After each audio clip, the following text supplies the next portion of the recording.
সামনে 2024 এবং 25-এর জাতীয় বাজেট, সেই বাজেটে আমাদের শ্রমিকদের জন্য বিশেষ করে যাতায়াত, পরিবহন, আবাসন, পেনশন, নারীদের স্বাস্থ্য সুরক্ষা এবং রেশনিং খাতে বরাদ্দ নিশ্চিত করা।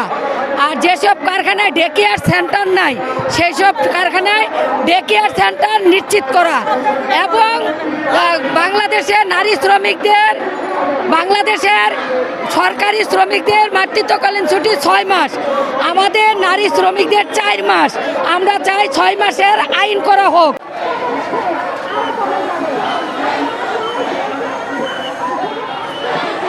Green Bangla garments workers federation এবং ন্যাশনাল ওয়ার্কার্স ইউনিটি সেন্টারের কেন্দ্রীয় কমিটির নেতৃবৃন্দ এবং বেসিক ইউনিয়নের এবং সারা বাংলাদেশের যে আমাদের শ্রমিক সদস্য ভাই বোনের আছে সবার পক্ষ থেকে আজকে মে দিবসের 138তম মে দিবসের দাবি হচ্ছে, প্রথমই হচ্ছে যে 2023 সালে যে মজুরি হয়েছে সেই মজুরি যেসব কারখানায় বাস্তবায়ন করা হয় নাই সেই কারখানায় বাস্তবায়ন করা।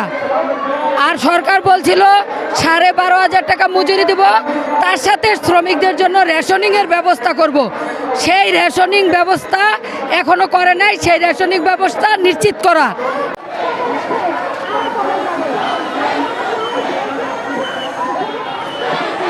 নারী শ্রমিকরা আছে তাদের মাতৃত্বকালীন ছুটি 6 মাস, আমাদের গার্মেন্টস শ্রমিকদের মাতৃত্বকালীন 4 মাস। আমরা চাই নারী শ্রমিক গার্মেন্টস শ্রমিকদের 6 মাসের মাতৃত্বকালীন ছুটি নিশ্চিত করা হোক এবং গৃহ শ্রমিকদের যে নীতিমালা আছে সেই নীতিমালা আইনে, শ্রম আইনে অন্তর্ভুক্ত করা হোক।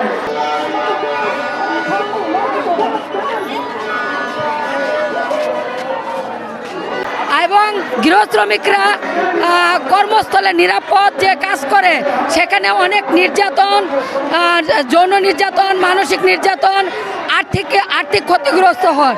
সেই সব ক্ষতিগ্রস্ত যাতে না হয় সেই জন্য আইএলও কনভেনশন 189 সরকার অনুস্বাক্ষর করুক এবং সহিংসতা মুক্ত কর্ম পরিবেশ গার্মেন্টসে আইএলও কনভেনশন 190 সেই 190 অনুস্বাক্ষর করা হোক সরকারের কাছে আমাদের দাবি। এবং শেষ মুহূর্তেও আমাদের দাবি বাংলাদেশের সকল শ্রমিকদের জন্য অবাধ ট্রেড ইউনিয়ন নিশ্চিত করা হোক।